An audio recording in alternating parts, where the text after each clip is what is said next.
ପାଠ୍ୟକ୍ରମର ଆଜି ଷଷ୍ଠ ଭାଗ ଆମେ ଆଲୋଚନା କରିବା।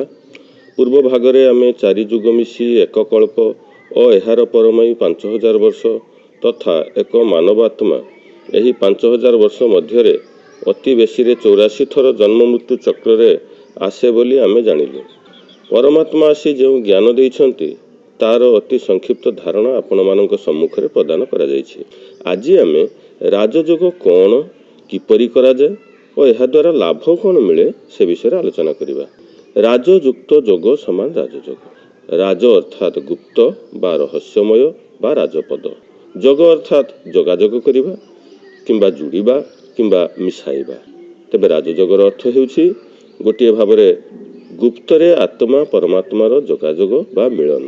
ଆଉ ଗୋଟିଏ ଅର୍ଥରେ ଅତି ରହସ୍ୟମୟ ଭାବେ ପରମାତ୍ମାଙ୍କ ସହ ସମ୍ପର୍କ ଯୋଡ଼ିବା। ଆଉ ଗୋଟିଏ ଭାବରେ ରାଜଯୋଗ ଦ୍ୱାରା ଶରୀରର ସମସ୍ତ କର୍ମ ଇନ୍ଦ୍ରିୟର ମାଲିକ ବା ରାଜା ହେବା, ଯାହାଫଳରେ ଭବିଷ୍ୟତ ସତ୍ୟଯୁଗରେ ଦେବପଦ ବା ଲକ୍ଷ୍ମୀ ନାରାୟଣଙ୍କ ଭଳି ଆମେ ରାଜା ହୋଇ ସିଂହାସନ ଆହରଣ କରିବା। ଏଇଥିପାଇଁ ଏହାର ନାମ ରାଜଯୋଗ ହୋଇଛି। ରାଜଯୋଗ କିପରି କରାଯାଏ? ହଠଯୋଗ ଦ୍ୱାରା ଯେପରି ଶରୀର ସୁସ୍ଥ ରହେ, ରାଜଯୋଗ ଦ୍ୱାରା ସେହିପରି ମନ ସୁସ୍ଥ ରହେ। ନିଜକୁ ଆତ୍ମା ମନେ କରି ପରମାତ୍ମାଙ୍କୁ ସ୍ମରଣ କରିବା, ମନରେ ଶୁଦ୍ଧ ବିଚାରର ତରଙ୍ଗ ପ୍ରବାହ କରିବା, ଇଏ ହେଉଛି ରାଜଯୋଗର ମୂଳ ମନ୍ତ୍ର।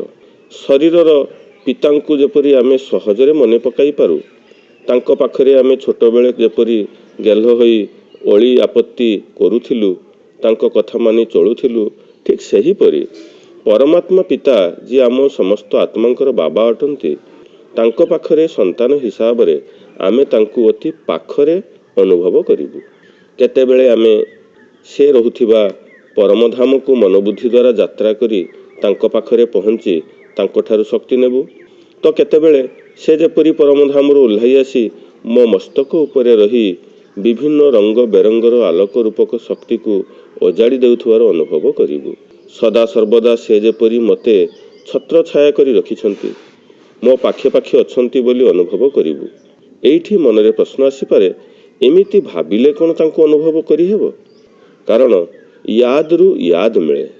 ଜଣେ ଜଣକୁ ପ୍ରେମର ସହିତ ମନେ ପକାଇଲେ ଏହା ତା ପାଖରେ ପହଞ୍ଚିବା ସହିତ ସେ ମଧ୍ୟ ଅନୁରୂପ ମନେ ପକାଇଥାଏ। ଯେପରି ଦୂରରେ ରହି ଶରୀର ଅସୁସ୍ଥ କାରଣରୁ ଜଣେ ଗେହ୍ଲା ପିଲାଟି ଯେତେବେଳେ କଷ୍ଟ ପାଇ ତାର ମାଆକୁ ମନେ ପକାଏ, ମା ମନରେ ପିଲା ମନର ଭାବନାର ତରଙ୍ଗ ପ୍ରଭାବ ପକାଇଥାଏ।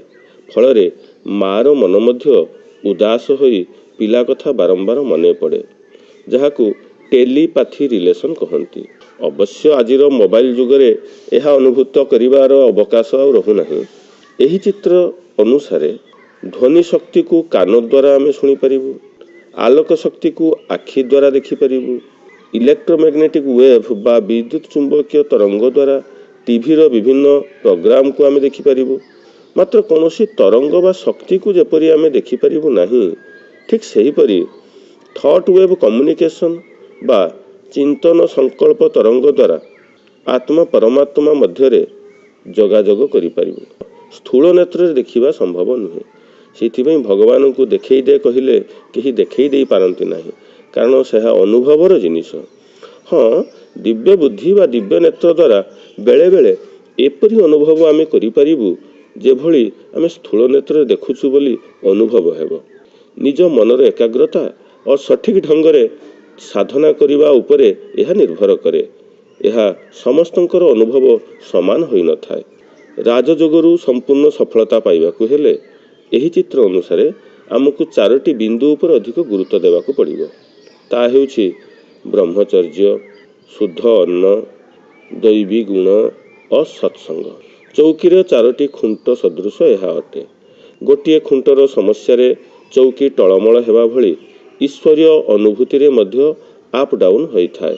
ସେଥିପାଇଁ ରାଜଯୋଗର ପଦ୍ଧତି ଶିଖିଥିବା ଅସଂଖ୍ୟ ଭାଇ ଭଉଣୀ ଭିତରେ ଈଶ୍ୱରୀୟ ଅନୁଭୂତି ସମସ୍ତଙ୍କର ସମାନ ନଥାଏ। ବର୍ତ୍ତମାନ ଜାଣିବା ରାଜଯୋଗରୁ କ'ଣ ଲାଭ ହୁଏ। ରାଜଯୋଗ ଅଭ୍ୟାସରୁ ଅସୁଆରୀ ଲାଭ ଆମକୁ ମିଳୁଥିଲେ ମଧ୍ୟ ମୁଖ୍ୟତଃ ସେଥିରୁ ଆତ୍ମାକୁ ମିଳୁଥିବା ଅଷ୍ଟଶକ୍ତି ଉପରେ ଆଲୋଚନା କରିବା। ଏହି ଚିତ୍ରରେ ଜଣେ ରାଜଯୋଗୀକୁ 8ଟି ଶକ୍ତି ପ୍ରାପ୍ତ ହେଉଛି। ରାଜଯୋଗ ଦ୍ୱାରା ସଦା ପ୍ରସ୍ତୁତ ଶକ୍ତି ମିଳେ।